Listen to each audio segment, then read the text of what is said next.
Olá pessoal, a gente vai dar início aqui a mais uma aula nossa, onde a gente vai estar começando a visualizar procedimentos de cálculo. Eu já enviei o template para vocês. Aqui eu tenho as demandas que estão relacionadas ao ano 1, ano 2 e ano 3. Primeiro trimestre do ano 1, 8 mil. Segundo trimestre do ano 1, 13 mil. Terceiro trimestre do ano 1, 23 mil e assim por diante. Ou seja, a gente tem um dado de demanda. Né? Para isso, a gente vai verificar, né, uma série de medidas de previsão, denominadas séries temporais, iniciando por média móvel, depois alisamento exponencial simples, alisamento exponencial corrigido pela tendência, chamado de método, o modelo Holt, e alisamento exponencial corrigido pela tendência e sazonalidade, método Winter. Portanto, a gente vai utilizar algumas letras, tá? O F significa previsão de demanda para o período T, o L estimativa de nível, o T tendência, o S fator sazonal, o D demanda real, o E erro, o AT desvio absoluto para o período T e o DMA desvio médio absoluto. Então a gente vai ter uma série de procedimentos de cálculo de desvios aqui também de erros, né? Estão todos sendo expostos para vocês. Dentre esses fatores, a gente vai começar trabalhando com a média móvel, que é representada por essa fórmula aqui. Essa fórmula aqui é a representação da nossa média móvel, onde eu tenho para um período T, o período dt mais 1, mais o período dt, mais o período dt menos 1, t menos n mais 1, ou seja, todos esses valores divididos por n. Para a estimação da minha previsão, isso daqui é para mim estimar o meu nível. Para estimar a minha previsão, eu vou ter ft mais 1 é igual a lt. É sempre importante considerar o seguinte elemento. Se você quiser a demanda para o mês, por exemplo, de fevereiro, então aqui seria para o mês 2, é importante, então, período 1 mais 1, 2, eu quero estimar os dados do meu período anterior, tá? Então, se eu quero os dados, eu quero estimar a previsão da demanda para o período 2, que é fevereiro, tenho que olhar para o meu período anterior, que é o mês de janeiro. Isso se dá porque o Sunil Chopra trabalha com FT, sempre considerando que a demanda é feita num período anterior, T-1. Então, eu estou seguindo o mesmo padrão que ele. Alguns autores trabalham diferentes, vocês vão verificar que na prática não tem grandes diferenças. Então, a gente já parte daqui e vai para o Excel para a gente fazer o cálculo de todos os dados. Tá? Então, aqui a gente tem o Excel, eu vou estar limpando esses dados, eu já tinha feito um pequeno teste. Então vamos lá. Média móvel. O importante é a gente considerar, vamos saber quantos períodos, qual que é o padrão de repetição da minha média, como que eu tenho que olhar esse período. Então aqui a gente tem 3 anos e vamos verificar de quanto em quanto tempo que esse padrão se repetiria. Aqui eu vou inserir um gráfico de linha. Você vai verificar que o meu padrão ele se repete. Por exemplo, aqui eu tenho no período 1, 8 mil. O período 1 do segundo ano, que é o período 5, é 10 mil. E o período 1 do ano 3, que está aqui representado no 9, é 12 mil. Então você vai verificar que o padrão de demanda ele se repete de 4 em 4 períodos, tá? Então a gente tem essa visualização sendo estipulada no gráfico. E é o mesmo procedimento adotado para a média móvel que está sendo tão deflagrada aí na pandemia, né? O pessoal está extrapolando os dados, então a média móvel é nos últimos 7 dias, né? Então aqui a gente vai começar a calcular a média móvel. Basicamente, como eu tenho 4 períodos, a minha média vai ser realizada de 4 em 4 períodos. Então, é a média do período que está na célula iniciando no D5 e terminando no D8. Se eu venho aqui e pego a média do próximo período, que é, ela vai representar a média dos últimos 4 períodos. Então, você vai verificando que a gente tem aqui um padrão de crescimento na minha média móvel. É a mesma coisa que acontece no Brasil quando o pessoal avalia de 7 em 7 períodos. Eles vão suavizando esses dados porque a gente tem algumas variações que foram identificadas e a principal delas é que durante a pandemia muitas cidades não trabalham no sábado e domingo o seu sistema de informação. Então os dados eram repassados todos na segunda-feira. Então quando o Ministério da Saúde divulgava os dados na terça-feira, você vai ver lá que tinha 2 mil número de mortos. Mas no domingo era 300, então não fazia sentido apresentar esses dados da terça como sendo da terça. Eles não tinham acontecido na terça, eles tinham acontecido nos períodos anteriores, e aí eles adotaram esse procedimento para suavizar. É mais ou menos como se a gente tivesse aqui com esse número, só para utilizar o exemplo, como se o número de mortos aqui fosse 8, 13, 23, Deus queira que isso nunca aconteça, e 34. Então, mas como teve uma variação sazonal, a gente informa que o número de falecidos aqui no período 4 foram 19.500. Já no período 5, 20 mil. Então você vai verificando que ele tem. Dentro da média móvel, ele vai suavizar essa sazonalidade e me representar se eu tenho uma tendência de crescimento ao longo do número de períodos que eu escolhi, ou se eu tenho uma tendência de queda ou uma demanda relativamente estável. Para efeito de previsão, o que a gente verifica na fórmula, e a gente vai voltar aqui, é que o FT mais 1 é igual ao LT. Então, o que significa dizer isso? Eu quero a minha demanda para o período 5. Ela vai ser igual ao do período anterior, ao nível anterior, que é 19.500. Uma vez feito isso, você clica e arrasta, você tem a demanda. Aqui eu posso arrastar até o meu período 13, né, que vai dar 24 mil. Se eu arrastar no período 14, vai dar zero, é óbvio. Eu não calculei a média móvel. Por que eu não calculei essa média móvel? Porque se eu continuasse calculando a média, ela ia estar pegando dados do meu período 13. Eu não tenho dados para o período 13. Então, aqui é zero. Aqui também é zero. E aqui eu só vou repetir, para que eu tenha uma previsão, né? Então eu vou repetir 24.500.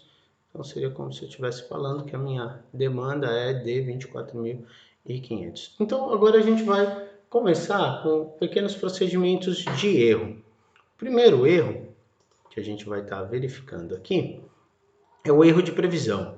Ou seja, o erro de previsão, que é o E, é igual a minha previsão de demanda do período T menos a demanda do período T.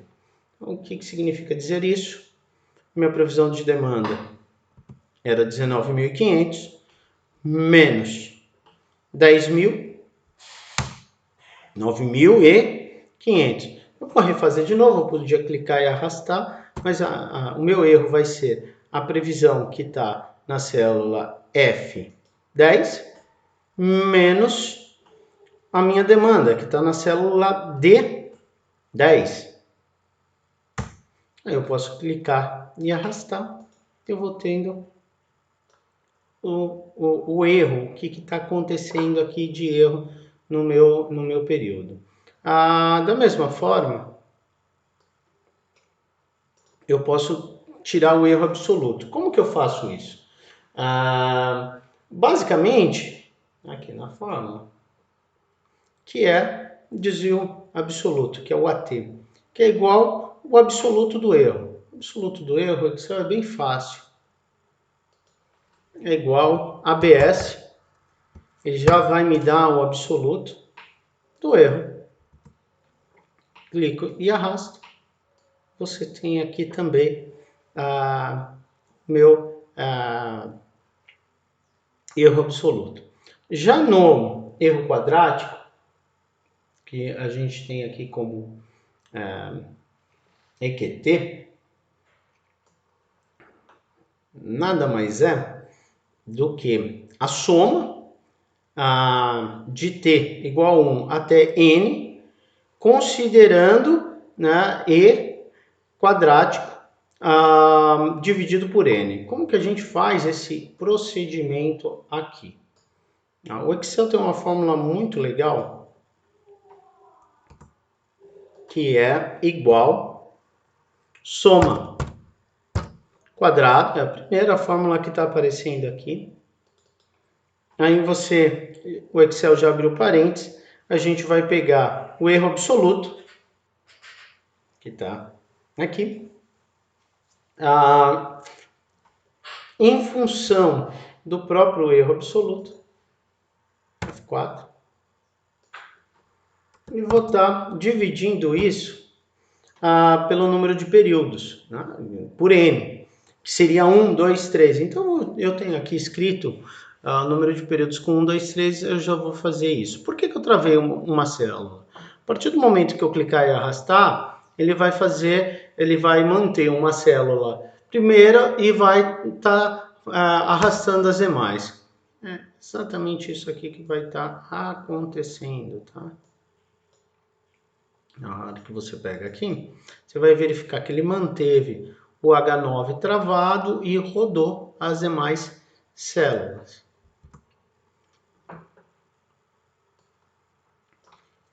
Agora vamos para o desvio médio absoluto, que está aqui na nossa fórmula, onde que é a soma de t igual a 1 a n do meu absoluto dividido por n. Como que eu faço isso no Excel? Vamos transcrever, é a soma, né? Então, a soma do meu desvio absoluto é igual soma, o absoluto que está aqui. Novamente, eu vou fazer a soma do absoluto com o absoluto. Por quê? Na hora que você arrastar, você não precisa criar todas as fórmulas novamente. Dividido pelo número de períodos, que eu tenho aqui 1. E aí a gente pode clicar e arrastar e ele já vem me dando todos os procedimentos, todos os dados aqui. Eu tenho percentual de erro, bem facilzinho de calcular, tá? Percentual de erro nada mais é do que a gente verificar quanto que deu de erro. Então a gente vai verificar aqui o meu erro absoluto, que é 9.500, dividido pela minha demanda, vezes 100.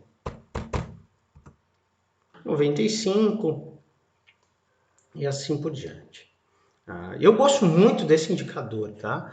Por quê? Você percebe, olha só, 95% de erro, 85% de erro, 42% de erro. Mas eu posso pegar o EPAM. O EPAM é um indicador de erro também muito legal, que está transcrito aqui, como a soma de t igual a 1 até o meu valor n, onde eu tenho o erro dividido pelo dt, vezes 100 dividido por n. Como que eu vou fazer isso daqui? Basicamente, a hora que eu transcrevo essa fórmula aqui, ao invés de escrever soma e etc, etc, o EPAM nada mais é do que uma média dos meus erros. Então, como que eu vou fazer aqui? Igual média do percentual de erro. Só que eu vou fazer percentual de erro em relação ao percentual de erro novamente. Uma vez feito isso, vocês vão verificar que, na hora que eu clico e arrasto, ele vai me mantendo, me dando uma média, né? Então aqui, o que é bem interessante é que no final, o meu erro médio está em 49%. O ideal é ele próximo a zero. E aí, por fim, a gente vai pegar algo denominado SAT, que está aqui, que é basicamente como se a gente visualizasse um desvio padrão, ou basicamente um número que quanto mais próximo a zero seria melhor, tá? Então, aqui ele está dizendo viés é igual a soma do período t igual a 1 até o período n. Então, se você for do período 1 até o período 12, você vai fazer a soma de 1 a 12 do meu erro. E aqui você vai visualizar que o SAT, que eu chamei aqui, nada mais é do que essa soma desses erros, tá? Dividido pelo desvio médio absoluto. Então, como que a gente vai implementar isso aqui? Eu vou dar igual a soma do quê? Dos meus erros. Então, novamente, eu vou utilizar aquele procedimento. Na hora que você clica aqui no soma e coloca na célula G9 e dá 2 pontos, ele já vem na célula G9. Se você apertar F4 direto, ele trava o primeiro e aí você fica rodando em círculos. Então, você fecha o parênteses, clica aqui, dá um F4, né? E aí você acaba conseguindo fazer a soma desses erros. Fala assim, professor, você podia ter falado isso antes. Eu fiquei um tempão aqui me debatendo para ver como conseguia fazer isso. Mas enfim, às vezes a gente vai lembrando de algumas dicas do Excel. Então, essa soma dos erros era dividido pelo DEMAT, que está aqui. Olha que a gente clica, você vai perceber que ele vai girar muito próximo a 1. Então, quanto mais próximo esse valor de 1, melhor. Eu também vou calcular eu vou chamar aqui de MAD, ou desvio médio absoluto, para aqueles que fizeram a disciplina Quantum Data vão se lembrar que ele utilizava esse número. Aí eu vou dar um igual aqui e vou tirar uma média do meu erro absoluto. Vocês vão verificar que futuramente eu posso utilizar o solver para tentar minimizar o erro, mas nem sempre é isso que eu quero. Tá? Bom, dessa forma, a gente visualiza aqui, vocês perceberam, poxa, olha a quantidade de procedimento de cálculo que foi feito, tá? Só o erro quadrático, se você quiser, você poderia estar calculando ele com o erro, ao invés de estar calculando como eu fiz, com erro absoluto. Enfim, o resultado do cálculo seria o mesmo. Tá ok? Pessoal, então a gente tem aqui alguns dados, e se a gente quiser prolongar, eu vou fazer aqui para a gente gerar um gráfico, só para a gente ir acompanhando, né? Inserir, eu vou colocar um gráfico aqui, poxa, inserir um gráfico considerando, estou arrastando o meu Excel. No meu aqui já tinha um monte de gráfico, tá? Eu vou eliminar esse gráfico aqui anterior, é até bom saber que esse dado vai ser passado para vocês, né? Então aqui eu tenho o gráfico da minha média, se eu quiser colocar aqui, Tab Shoes, que ele chama, sabe? Shoes. Vou colocar aqui demanda. Previsão de demanda, melhor dizendo, previsão de demanda. Então eu tenho aqui a minha série de dados históricos, eu venho aqui e vou adicionar a média, né? Então, clico, eu vou selecionar dados, eu vou em adicionar dados, nome da série eu vou chamar de média móvel, né? Média móvel. E vou selecionar quais são os dados que eu quero. Eu vou selecionar aqui o período. Todos os períodos vão de 0.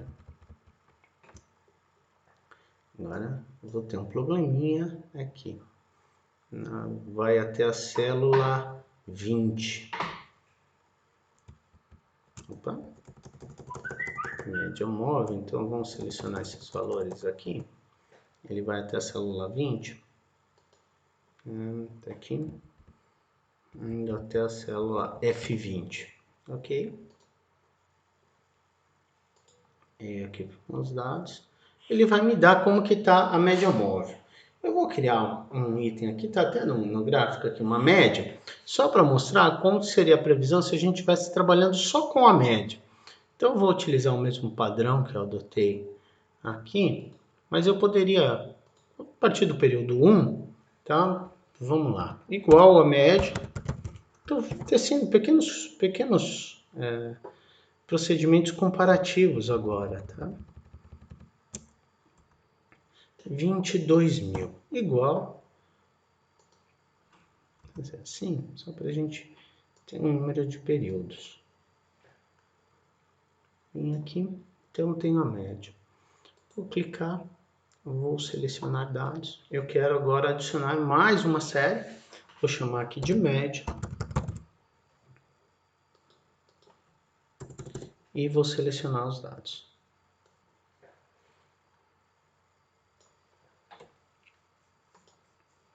Uma vez feito isso, vamos ter um gráfico da média. O que acontece com a média móvel? Se eu estivesse prevendo a minha demanda ou utilizando esses dados para trabalhar com qual é a capacidade de produção, se eu trabalhar aqui apenas com a média móvel, você vai perceber que eu poderia iniciar minha produção com nível menor e ir crescendo ela ao longo do período. É uma forma, né, da gente visualizar e analisar dados, tá? A média móvel é um procedimento muito simples, por isso que eu adicionei todos os procedimentos de erro aqui. A gente vai utilizar esses erros em todos os exercícios anteriores. Por enquanto, é somente esse item, a gente volta com alisamento exponencial e assim por diante. Valeu, galera, muito obrigado e até a próxima.